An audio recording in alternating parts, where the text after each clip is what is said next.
to LOA Today. I'm Walt Keeson. With me on the show today, Debbie G and Neo Positivity. This is your daily dose of happy. We are so happy you decided to join us today. And it's Friday! Happy Friday, everybody. We're loving it. We're smiling. We're joyful. We got Debbie. We got Neo. We got a guest named Dr. Alan Weisser. We got it all. Let thoughts become things in the video. Love that. What's on the, I can't read what the cup says. What does it say, Debbie? Cup of gratitude. Cup of gratitude. Oh, of course. Yes. Good idea. Very cool. Love that. So, yeah, I got a lot to talk about today, and it's going to be a lot of fun. Debbie's already psyched. I mean, she was psyched before I even hit the button. Right? I mean, you were just like on cloud nine. Oh, this is going to be good, you were saying. Oh, it's going to be absolutely incredible because I don't know if you can get any better topic than chronic pain, healing, and the psychology behind it, which is what I'm kind of guessing is where that we're going with this. So yeah, I'm excited. Well, that's completely true. The work that I've done with chronic pain and with the chronically mentally ill has actually helped to evolve a model that isn't related to those specific problems. It's relevant to any kind of persistent pain, whether it's emotional or physical. Oh, I'm just excited.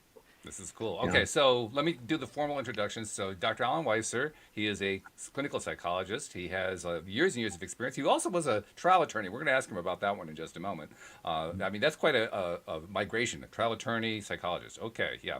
But we'll get to that one. But you have, in your own words, you have basically pioneered a new approach to pain relief. And you got to give us an overview. What's that? What does that look like? What does the landscape look like? Yeah, I would qualify not pain relief, pain mastery. Pain mastery. Okay, fair Right. enough. So this is a very important concept, right? Because when you have, I don't use the word chronic anymore, actually, it's persistent. All right. Chronic tends to feel like a life sentence. And it isn't necessarily the case at all, especially with current developments in medical science. So the goal is to really put you back in charge. That's what mastery means. You may still be having pain, you may still be having an impact on functioning, but you get to be in charge. As you all probably know, chronic pain tends to disempower people and have them become increasingly dependent, increasingly dysfunctional, and much of that can be reversed, if not totally eliminated. The problem is the medical system, which I am not being critical of, but is not well designed to support empowerment, to support patient. For example, most chronic pain patients don't know that they actually have a job description. The doctors don't tell them what their role is. They don't tell them it's a partnership. And yet they're going to be working together for years. Imagine being hired in a job where nobody tells you what your job description is. Yeah, right. And they expect you to deliver. Well, on top of that, not even knowing you were hired for a job. Yeah, that's exactly right. So the idea about it is that if you work on mastery, then you will probably more than likely experience relief from pain. And I can explain why in a few minutes. But more importantly, it's about, for many people, recapturing their lives and going from being in a survival mode to actually thriving. We know this. There are examples all over the place. People like Stephen Hawking, right?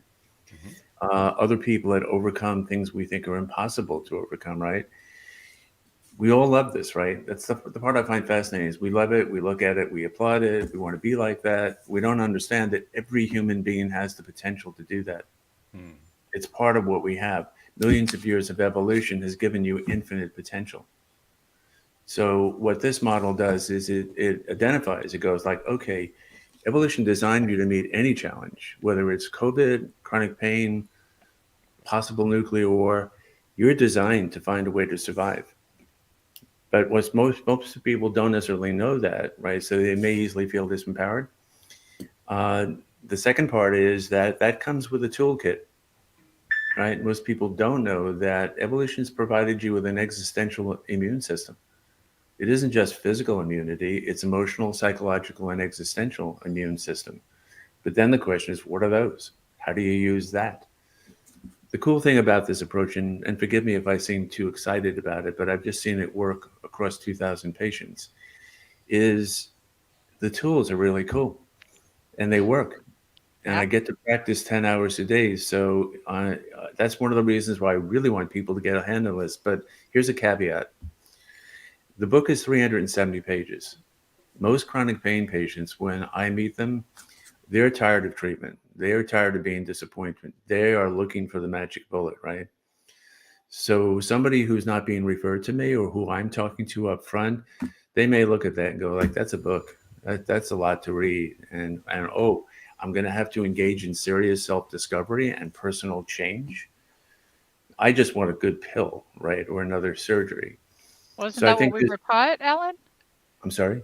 Isn't that what we were taught? We were taught a good pill. We were taught this is I okay, now you're getting me excited. So let's just say, and the Yeah. reason why is that chronic pain was something I dealt with forever, for a very, very long time. I've had all kinds of diagnoses from polyneuropathy to this to that. I was in the pharmaceutical pocket. I was in that space, you know. I chose to leave it, and since then have been on a journey. But something that you said was so powerful, because this is the part people don't understand, that in order to make a change, it might be necessary to do something different, and the something different is what I'm hearing that you're bringing up. So I'm going to invite people who do suffer to really open and expand themselves to the possibility that there may be another way to do this. And I'm walking, living, breathing proof that there is another way. I'm dying to hear what is involved within your modality. And also, I'm curious, are you into like Bruce Lipton, Greg Braden, Joe Dispenza, people like that who are really talking about the efficacy of um, epigenetics? I'm quite familiar with that. I'm actually more into Sadhguru. Oh, okay. Uh-huh. Sadhguru, Uh, another follower of How could you Sadhguru. not love Interesting. Sadhguru? Really? I mean, geez, he's like the bomb.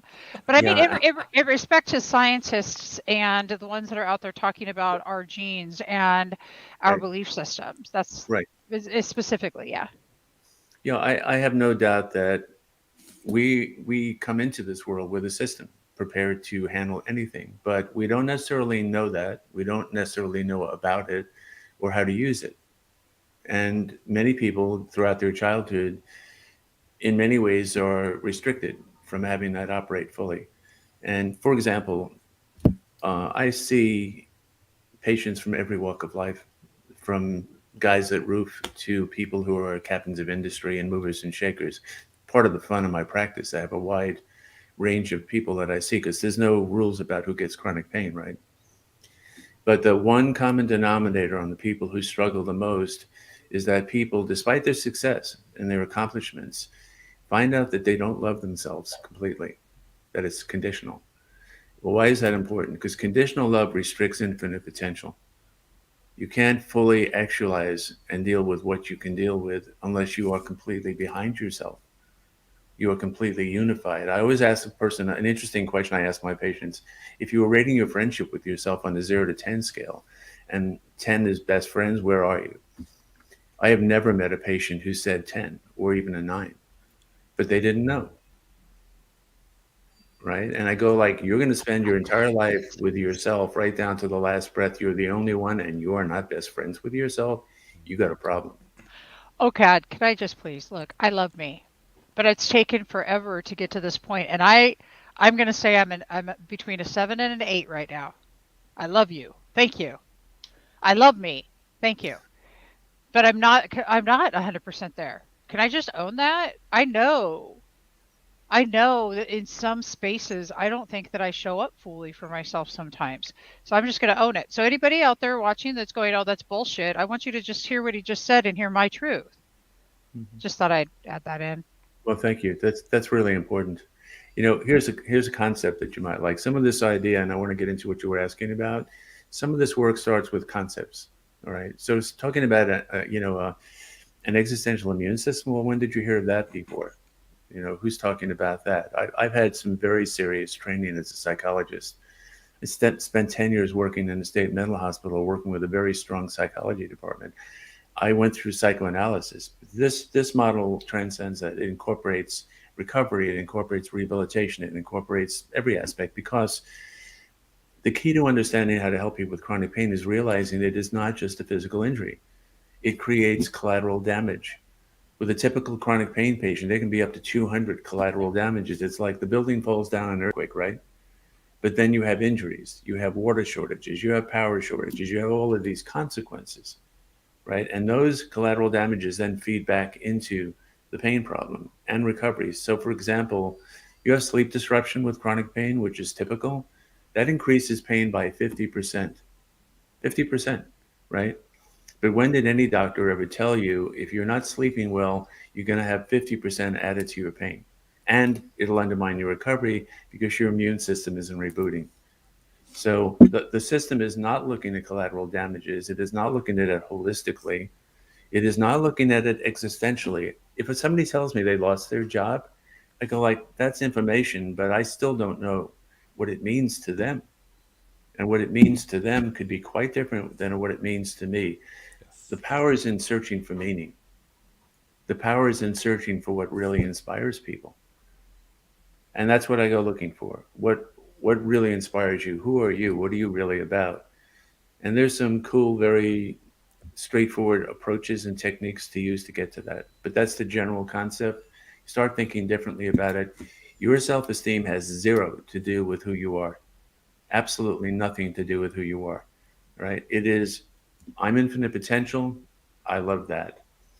Who you are, work in progress. You don't like it, change it. To attach your self esteem to something as transitory as who you are, does that make any sense? I That's a don't great think so. point. Right. So a lot of this is creating those logical challenges to people and go like, you need to start rethinking your own sense of experience and how you relate to your own existence. So Really sorry, good. I can go on about that part of it. Well, No, actually, there's no apology necessary. yeah. It is brilliant what you're talking about here, and I'm just resonating with it. I'm going to back up. When chronic pain, you don't sleep as well. No, nobody ever told me that that was going to then make the pain worse. But it kind of makes sense, everybody, right? That's amazing that you're bringing this up, and I also love that, and I love that. And you're right. It is infinite potential. Do you like Kyle Cease, or do you just love that? I'm sorry, who?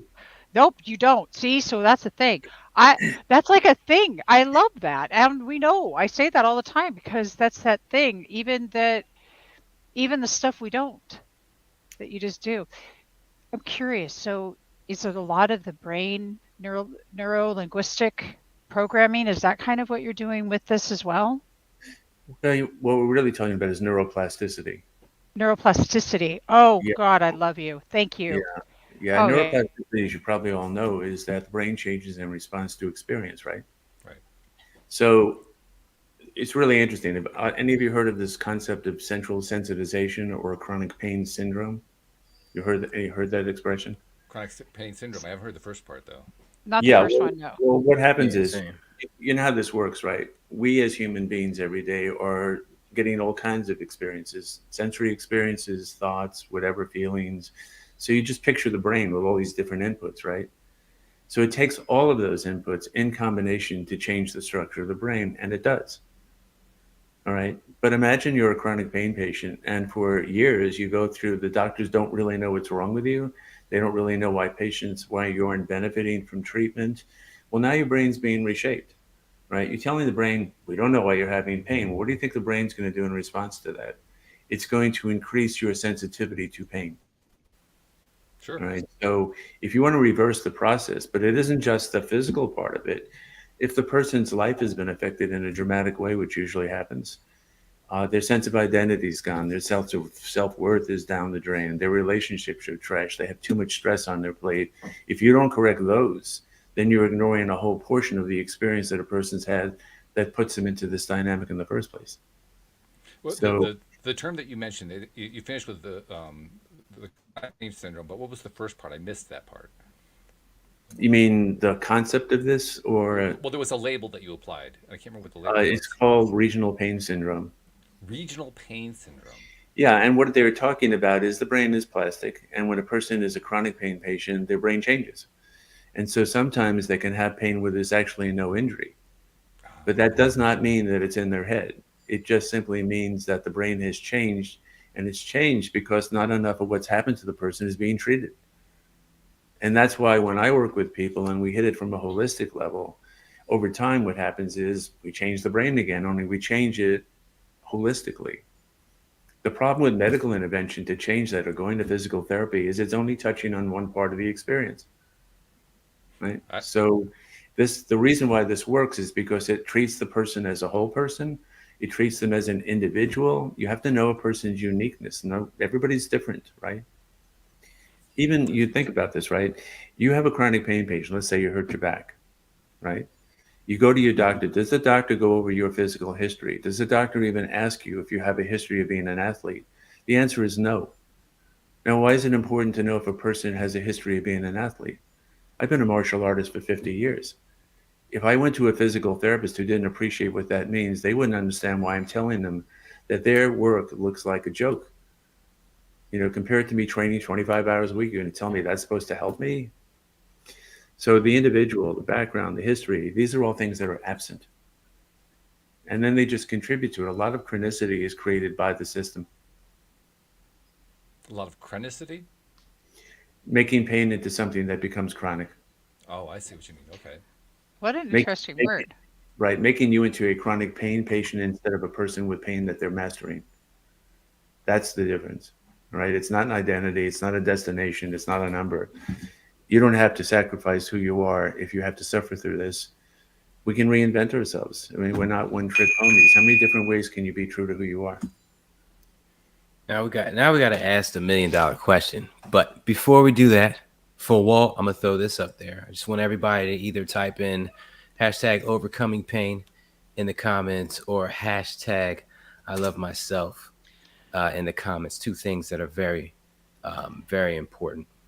That yeah, we need to do. But $1,000,000 question and that's why I'm so quiet because this is an episode for me. I should be listening. I'm one of those persistent pain people that it has altered so many different parts of my life.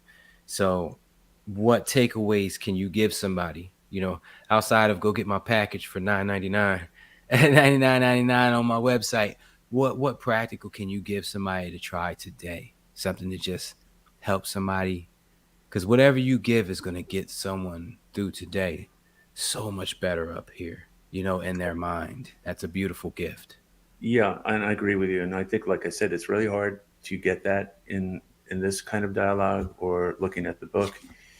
For starters, if what I'm saying is true, then you've heard something that you didn't know. Yeah. That you actually have more power to deal with this than anybody told you you had.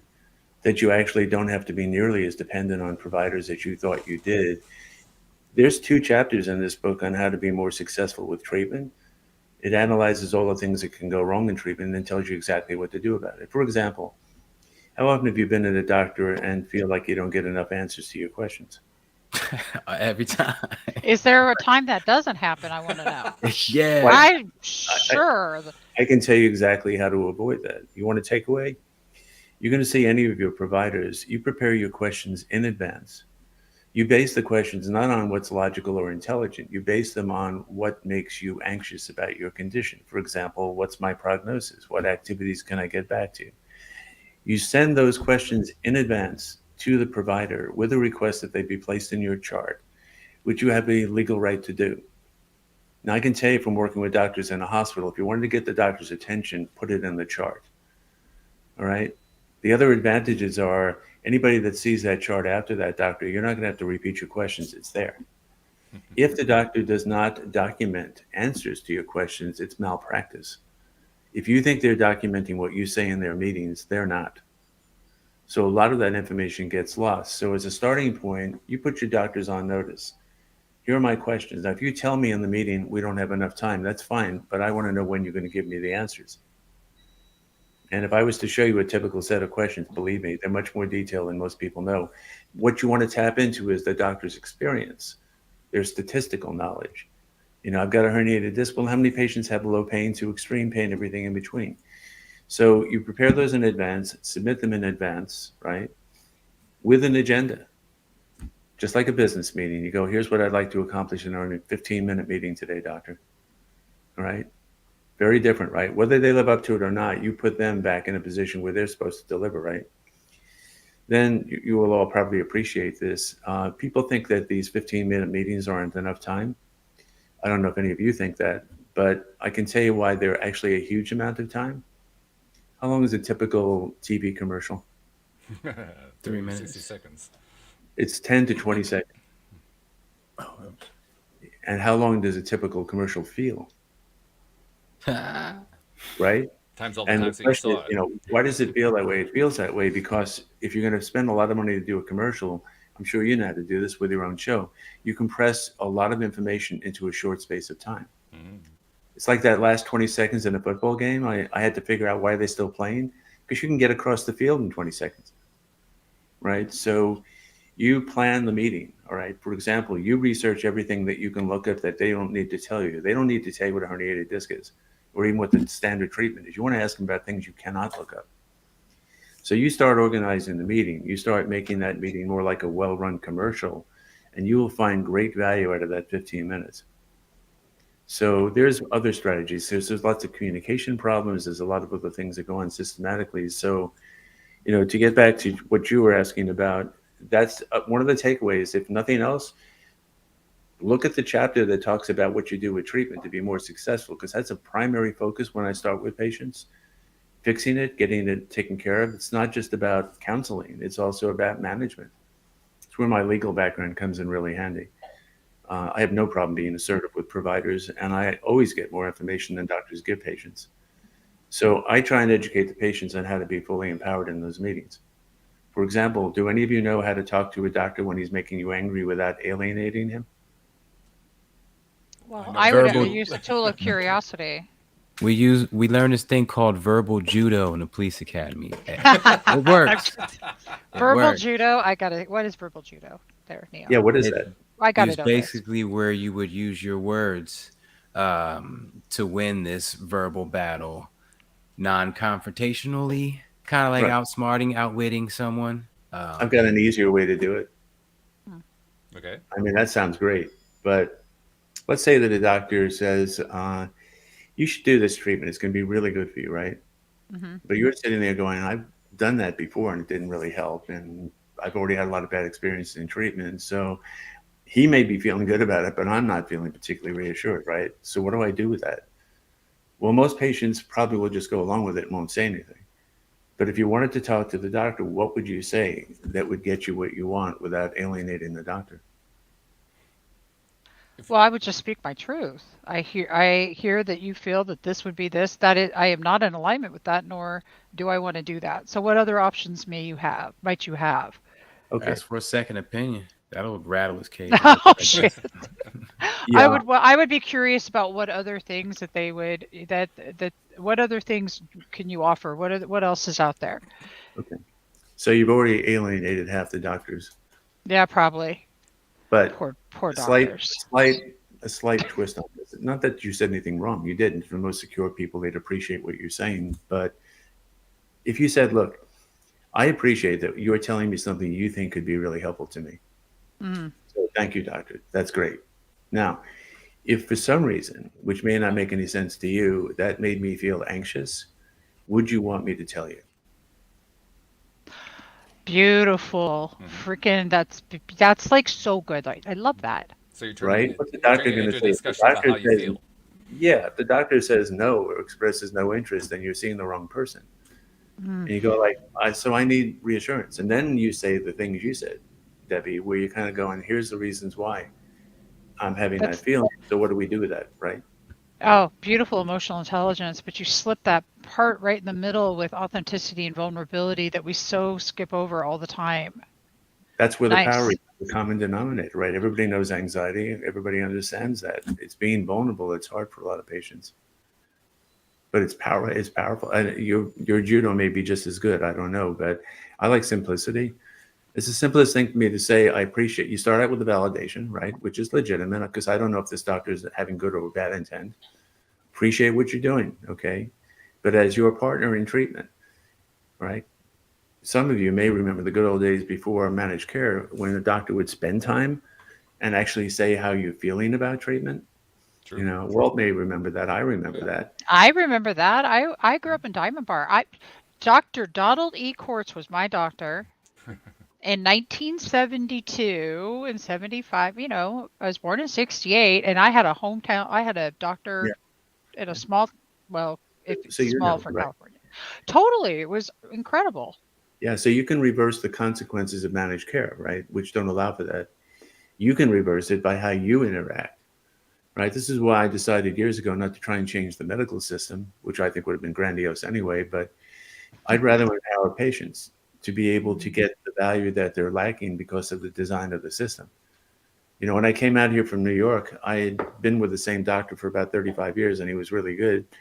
I sat down with my new doctor and I said, if I leave your office with one question ever, I will never come back. Ooh. All right. I never did. And actually, he usually had questions I hadn't even thought of. And that might have Mhm. been fine if I said nothing, but I was very clear about my expectations. And I don't care if they set me up for 15 minutes. They work for me. I don't work for them. Hmm. So chronic pain patients become desperate, though. They're very fearful about shaking the tree, about You, creating any dissonance with any of their providers. Mhm. you That's just named true. a word I want to address there. Vulnerable approach breaks right through that because no doctor is going to get angry at you for being a human being. And if they do, then you don't want to be working with them. So I don't know if that relates to what you asked about with takeaways, Neil, but Yeah, I think no, that was that that point was of prevention, right? You still have a physical problem. You need to get the most benefit out of that, right? yeah, no, I whole page worth of notes. I've been writing since you've been talking. I take a lot of notes. Yeah. Yeah. All The other thing, those if you say to people, this is getting back to Debbie's question earlier, and forgive me if I'm interrupting. We talked about the existential immune system. Well, what is that? Let me give you a sample of what's powerful about this. All human experience eventually is translated into thoughts and feelings, right? And then depending on your thoughts and feelings, that leads to action. So that's the bottom line, right? For human experience, thoughts and feelings, right? The interesting question is what creates thoughts and feelings? Perception. You're the first person I've asked that to that got it. Oh. Uh, you beat me to it, no, Debbie. that's great. I was coming out with that. I was coming out with I that. mean, you think it'd be obvious, but that's great. But then the question is what determines perception? And Debbie probably knows it. Experience. Opinion. Close, Viewpoint. close, Experience. Behavior. Experience. close. Actually, awareness, which incorporates Okay. both. Awareness. That's a better word. In Yeah. Yeah. totality, right? So, I and agree all with that. therapies raise awareness, right? All therapies raise consciousness. Back in the 60s and 70s, Debbie, this, it was all about consciousness raising, right? It was all about moving into Yeah. that larger field of energy, that larger field of information, right? So that's why you remember how you saw the world at age 5 or 10 or 15 or 20 or 25, right? It changes, right? Because you learn, you become more experienced, you become more aware. If I tell people that they have infinite potential, if I tell them their self love is not dependent on who they are, that changes their awareness. If I tell people, and this is getting to the tools, that emotions are the most important part of your existential immune system, that emotions actually have a functional purpose, they're not just an experience, they're tools. And they're more important than thinking. Thinking is actually compromised and not nearly as impressive as people think it is. Just look at the state of the world we're in right now if you want to see how thinking gets distorted, right? It's the But truth. I gotta agree with emotions that. will never fail you. The expression trust your gut comes from understanding what anxiety really is. Speaking of gut, though, I want to actually, I want to ask you this question because it's really been in my reality, gut health and the gut health and things like that that have to do with our immune system. I've been learning all about how our hormones and everything are created, like our serotonin, dopamine, oxytocin, and things like that are actually not created in our brain, but rather in our gut.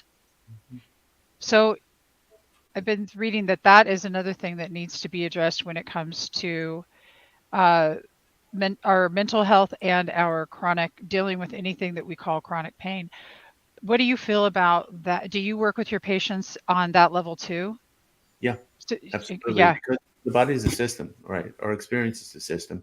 And we all know, I'm certainly, you guys know, this is not all there is, right? Uh, there's a lot more to what we are. And most of us don't get to experience that, but most of us who are seekers do. My alignment with this started at an early age. I don't know if any of you saw my own bio on this one, but this whole journey that led me to where I am right now, I didn't know until fairly recently, actually. But when I was 12 and a half, I broke my neck. Really? Wow. Now, here's the important part of the story. So I was one of those fearless, headstrong kids. So I decided I want to do backflip on a diving board. I'll figure it out, right? Who needs a lesson, right? Did you know when you do a backflip on a diving board, you're supposed to dive out, not straight up? Oh no. Yeah. Jeez, that's painful to Yeah. think about. Yeah. Well, I hit the board. They took me to the hospital. The doctor comes in. I'm in a cast, right? I know I've broken my neck. And he literally, this is a while back, but he says to me, if you don't die and you're not paralyzed, you will be a cripple for the rest of your life. Right? I'm 12 and a half. Great doctor. Yeah. Okay. This nearly destroyed my life. I was in the hospital over a month. I got out of it because I couldn't stand being there, but I was still on my back in a brace for a year. I didn't die and I didn't get paralyzed, but I had to learn how to walk again because I was so atrophied, right? But here's the part that's critical to what we're talking about. Nobody knew how frightened I was. Nobody knew how angry I was with myself. Even I didn't know how angry I was with myself that I'd gotten hurt. All right. And so I was funny. No big deal. No problem. Right. I did not attend to any of the impact in my life. 12 and a half, I was being trashed in the middle of going through middle school. Developmentally, just think about that kind of challenge, right? What I didn't understand is why I was flunked out of high school. If you'd asked me at the time, I would have said I'm stupid. I'm not that smart, right? I got 2 PhDs. Obviously, I have some Apparently not. intelligence, A but little bit. what I never remembered until 3 years ago in a session with a patient was what I said to myself when the doctor said what he said. What did you say to yourself? Stupid, stupid, stupid. Look what you've done to yourself. Holy shit. Okay, listen. I broke my back when I was 17. Mm. I was in the whole brace thing, the one that immobilized like my left leg, going to school. Kids are mean, aren't they? I might have been So, 16 actually. I might have been younger. I might have only been 16. But I wanted to say something about what you said yeah, that hit my heart so strong. Was talking about what it felt. What what did you actually feel like at that moment? I don't think I've ever really thought about that till just this very second. It literally brings tears to my eyes to remember that. That was the scariest shit on the planet. I flew off a toboggan, landed in hard packed snow. I was like I literally remember that. So thank you. That's huge. yeah. And the interesting part is look at all the years it took me to remember that. Well, I'm I only remember 54. That's this. a lot of I freaking years. remember this 3 years ago, right? I never even questioned why did you think you were stupid because I determined that I wasn't as I went through school, but I never questioned why was I thinking that in the first place. Hmm. So the consequences of not dealing with the whole person, how they're really being affected across the board. The only reason why it didn't end the way it could have ended is because no matter what happens to you, including becoming psychotic or having chronic pain, you cannot destroy the real person, True. right? You Very cannot true. destroy that person. Even with my psychotic patients in the hospital, I was able to get to that person. So what happens? I go through high school. I don't do any sports. I don't do anything. I consider myself fragile. I'm afraid to do this, right? By the time I got to college, I go, you know what? Screw this. If I'm going to go out, it has to be on my terms. And maybe they'll be right, and I'll regret having tried something, but I've got to do it on my terms. So that innate fighting spirit, which is something I came to learn about myself later on. So what do? I signed up for judo and trampoline. Remember, I'm told that I'm fragile, right? Right. You don't do Well, you were anything. telling yourself they were fragile, not just you were told. You were telling If yourself. you've done judo, you know what we're talking about. And I still remember that first throw, right? Because in judo, you're slamming people to the ground. Hmm. And I remember going through the air and thinking to myself, well, it's going one way or the other. Hmm. But I had no regrets. I had no regrets because it was on my terms. I was able to get back to who I am. That allowed me to move my way through it. That kept me moving through my profession as an attorney, everything I've done beyond that, I've had a lot of experiences that have helped me to learn and grow as a person that eventually led to this other work. Why did I stop being an attorney? I love being an attorney, and there's a lot about it I still make use of, but I'm more interested in the questions than the answers. And that's the difference between being an attorney and being a psychologist. Attorneys are all about having the right answer. Psychologists are about having the right question. The two together, they work really well. I don't think I would have been happy with only one, but it was a perfect transition. Plus, as I became more secure as a person, I didn't need the protection of having a career like an attorney. Attorney is a shield, right? It's an instant power position in society. And my own personal development led to a point where I go, I don't need that. I don't need to have what I do for a living represent me. I don't need any props actually to represent me. I am me, and that's enough. And we can see, I think, So how it really works well for you. I mean, yeah, it that plays very personal well. journey, that rediscovering who I really am, what really motivates me has allowed me to work my way through the challenges throughout my life. Yeah. I I want to love bring something that. else in here. Something that's really, it's been on my mind for about the last 20 minutes, and we started to get into it. I want to really touch on it here. Um, Okay. what I consider to be the biggest challenge facing the medical community as a whole, not just the parts that deal with pain, although that's a significant portion, but the entire medical community. And I think we saw it through COVID. I think we see it on a day-to-day basis with the way all kinds of doctor calls and hospital visits and so forth play out. It's all tied down to one emotion that I believe is not only not addressed well, but is actually leveraged by the medical community to our detriment, and that is fear.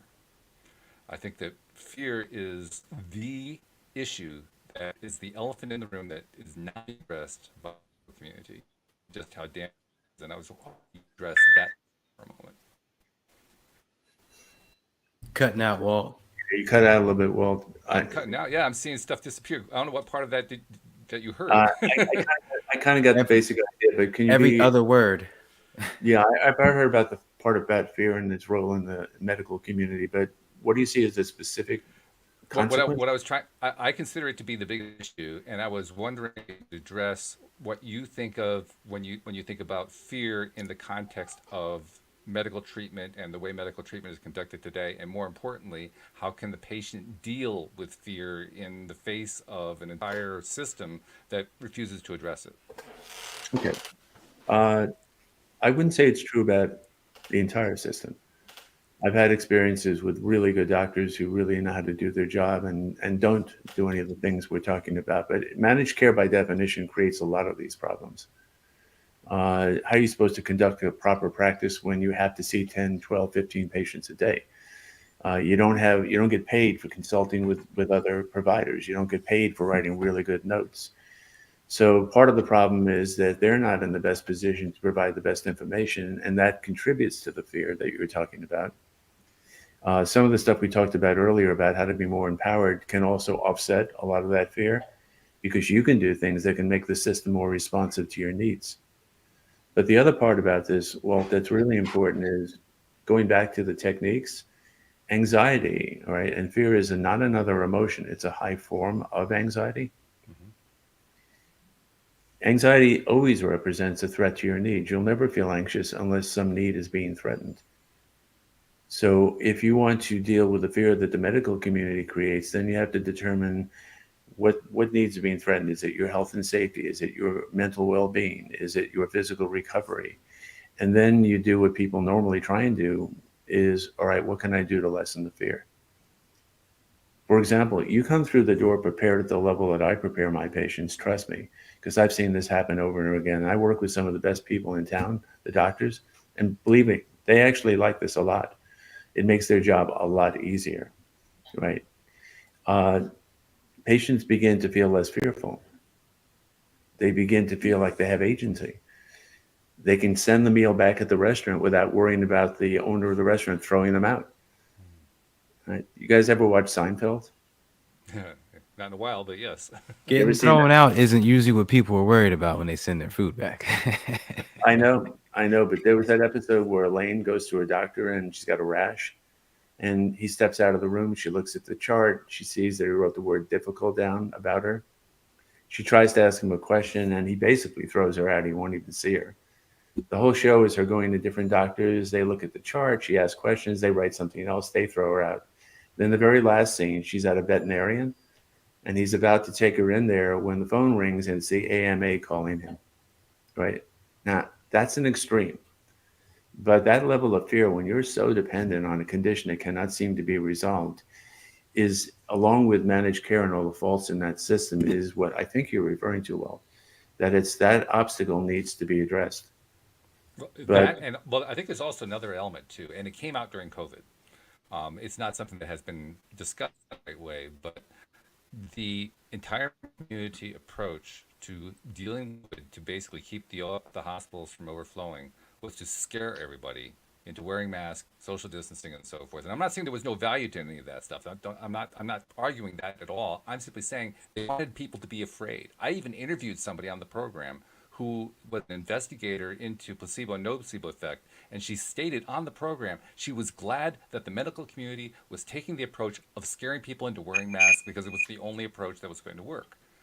And this is not something that I think is just limited. I think this is like across the board. People in the medical community have bought into the idea that there are good times to scare patients, and I think it's damaging.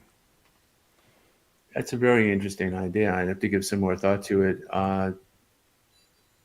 COVID is a unique event, and the politics around it have made it much more complicated than it needed to be.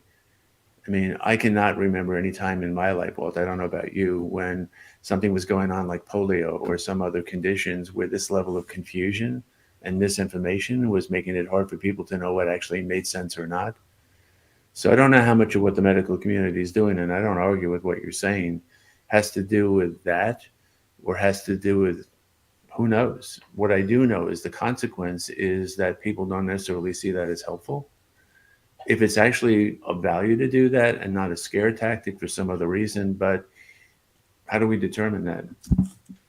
You know what? I want to ask you guys this, because I don't remember it.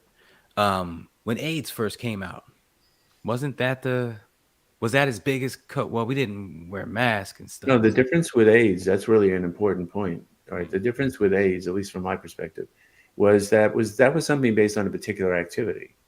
It was Right. So associated with activity. if you avoided sex, right, or certain kinds of sexual activities, then you wouldn't really have to be concerned. Not like an infectious disease like COVID is. Plus, it didn't hit the whole world. Right. This COVID is a completely unique event in human history. Not that there haven't been pandemics before, there have, but not in the age of information, not at this level of population, not at this level of other worldwide threats. So no, I think this is a unique event, and this has gone on for 2 years, right? And it's not over. And as much as people would like to think it's over and there's no problem, simply not true. I'm very much on the inside of science on this and the people that work on it. The good news is the technologies are evolving, but the approach to handle this by vaccines is actually not the most fruitful approach. The most fruitful approach is actually exactly what I do. It is to enhance the immune system. You want to supercharge your immune system, so it doesn't matter what virus you think we're done with pandemics. We're not done. All right, I, this is I a think new that age. I think everybody in this room is a 100% belief that we can heal ourselves better than any medicine can do. I believe that. Jeffrey, Okay. Plants and you have stuff to know like how to that. say. Right, I agree with you completely. I don't believe we need medication. I I don't don't even either. necessarily believe that we need surgeries. But which of us have been taught how to do that? Let me ask this, Debbie. I just had surgery. Yeah. I No, let know. me I ask had. this. Yeah. Yeah. Yeah. What's that? No medicines are necessary. People can heal themselves. But are certain plants necessary? Or could we heal without anything, not even Mother Nature's what it gives us to heal things? Could we do it just on mental work? Debbie, Allen, well, everybody chime in, please. My answer to that question would be that I think that humans are essentially composed of energy. I All like right. his answer. I'm with him. All right. So Yeah, the other one, if, right? if I knew how to make use of that energy, I can be any physical shape I want. I can repair any damage caused to the system. I think that is part of the human legacy that we've yet to inherit. because the world turned in a material direction hundreds of years ago, and most of it based on greed. So in some societies, no. In some societies, the emphasis has been on spiritual development, right? It's one of the reasons why I love the martial arts. The martial arts are all about exceeding what you think your limits are. So I think, to answer your question, Neil, that yeah, I don't know all the ways to do that, but I do know that I did an experiment years ago. I'm smiling when I think about it because it actually worked out better than I thought it would. I thought I'd develop a psychic ability and test it scientifically. So I decided to see if I could become psychically gifted at finding lost objects. Hmm. All right. So the interesting thing is I tested this, I checked it across time. And in the beginning, it was what most people do, sort of logical, ask questions. I realized at some point that the more I thought about it, the less likely it was I'd find something. So instead, I got into the habit when a person said, I've lost my keys, what I did was, Oh, Ooh, Oh, he lost more than his keys. this has been well, a troubled podcast. I mean, I was losing well, my signal. Now he's lost his. Oh my goodness. okay. I'm gonna say I agree with that. Heal the documentary kind of uses many different modalities and things like that, and I love that he's talking about using the power of our mind and the power of our ability to heal ourselves. And to address Neil what you said till he gets back, it's very to me it's simple. I think everything has its place. I think plant medicine has its place. I think that there's been enough studies now shown that doing things like ayahuasca under a controlled setting, like over at Rhythmia, uh, can supercharge the healing process in the mind, sort of a reset. But here's the thing: I was just talking to, hey, Alan, welcome back. sorry, hit the wrong button for a change.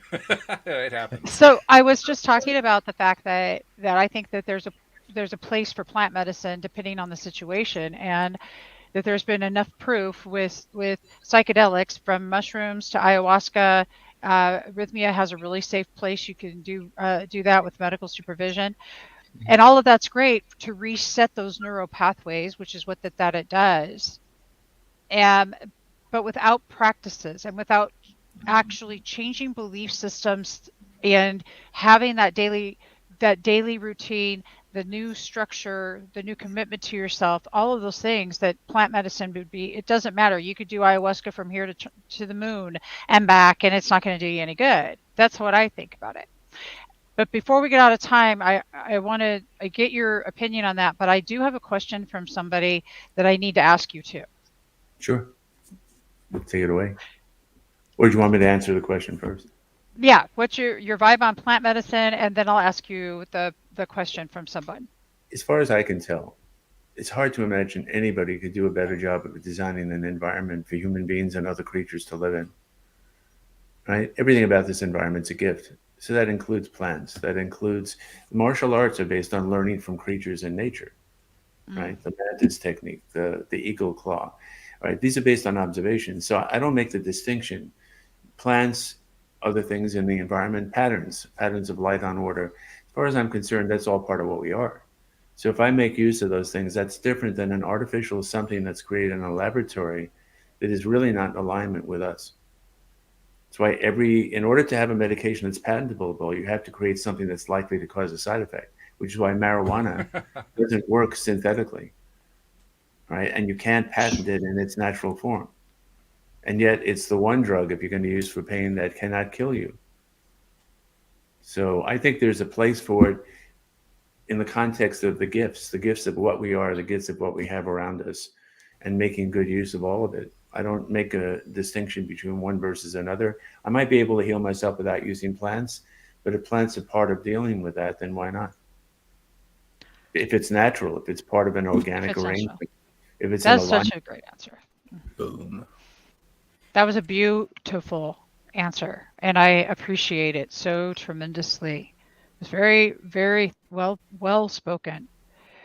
But I really want to ask this important question about chronic pain, fibromyalgia, and mold illness, lasting symptoms, and going on in this person's body for what seems like the last 15, 20 years. And this person really wanting relief from all of it, period, at this point.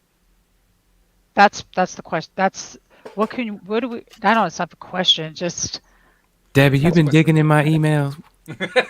nah, Where you, dude, I where swear you to get my God. question from? That was your question? That's my, yeah. Well, no, that question actually, no, that question is from somebody who's one of my heart babies, and I don't know. Sorry, love, but That's you're one of my heart beautiful. babies too, so okay. Let's So go. All it's a good right. question, Debbie. I'll tell you how I'd answer the question. Okay. Across the patients I've seen, I work with people with those problems. I work with people with just about any kind of problem you can imagine, including other things like MS, Parkinson's, cancer, other things. But the bottom line is, remember what I said. This is about mastery, right? Now, can that person with fibromyalgia or some mold infection, can they be more operational? Can they restore functioning? Can they have less impact from what's going on? Absolutely. The same formulation always works in that direction if the person's willing to engage in self-discovery. And what I talk to people about is an upgrading the operating system. They're not broken, but let's optimize the system so you can get the best benefit. Uh, the impact that has on conditions, I'm working with somebody that has Parkinson's whose level of functionality changed by 100% in a year and a half of the work that we did together. Wow. The person was completely disempowered, completely negative in her thinking, completely down on herself, completely invested in a decline that was inevitable. Well, she doesn't think that way at all anymore. And so she's more able to function. Yeah, she still has Parkinson's, she still has symptoms. But if I hadn't met her, who knows? So it's not a panacea and it's not a magic cure. Like I said, how much of your life do you want to retain? How willing are you to fight to have as much of your life back as you can have? Not what's the magic cure for my pain problem. And Luke I'm also gonna dropped need a the question magic here cure. too. I'm There's my heart baby right there. thank you You're for that. welcome, baby girl. I love you. No, no. I am Alan, please. I am specific what I call the mental exercises, affirmations, morning rituals, anything I do with my mind with the purpose in making something better. Uh-huh. Be it my health, wealth, my love, my happiness, my kids' report cards, by, looking at his old great report cards, trying to produce a better one. Any mental exercises I can leave this live stream with and do. Yeah, yeah. I'll give you one that's really straightforward. I've recently thought a lot about peace of mind. People often bring that up. What does it take to have peace of mind? So here's what I suggest. I think the path to peace of mind is experiencing everything that happens as an opportunity for mastery, Mm, right? So mhm, then it mhm. doesn't matter whether what happens is likable or not. And it's not to say people don't want to do that, but I don't experience anything as anything short of a challenge for mastery.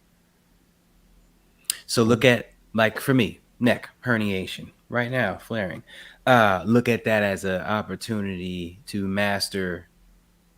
Yeah, and that mastery might depend on looking at the treatment that you're getting or the reasons why it's working or not, or the things you might do to help you. The book is complicated in detail because there's a lot of things you can do.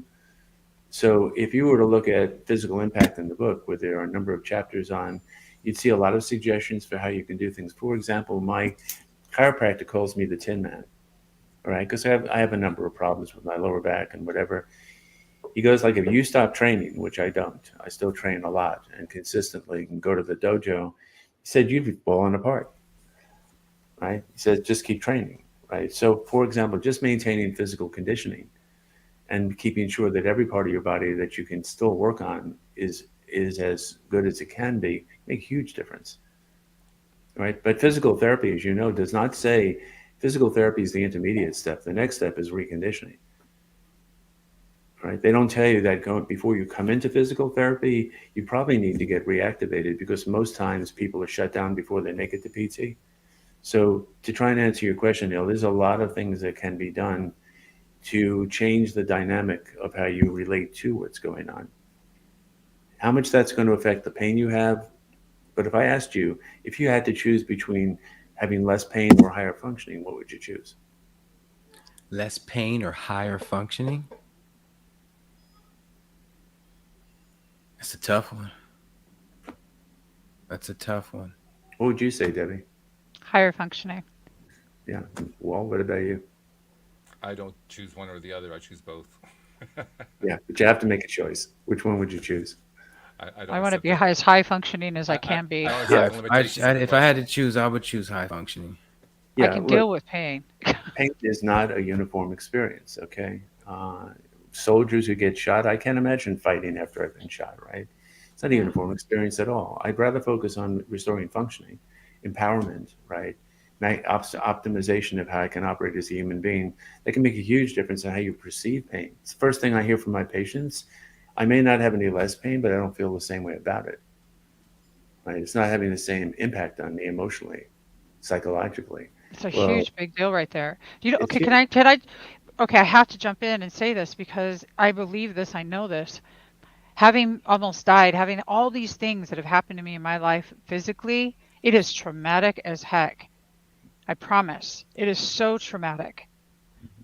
To have chronic pain from those traumatic things, it's like that trigger is just happening constantly. It just doesn't stop. What I'm loving is that you have solutions to make that, to give us the tools to make that stop. Yeah. And it's necessary. So everybody that's ever had something happen to them realize that I get you. Like he gets you, we get you. We understand.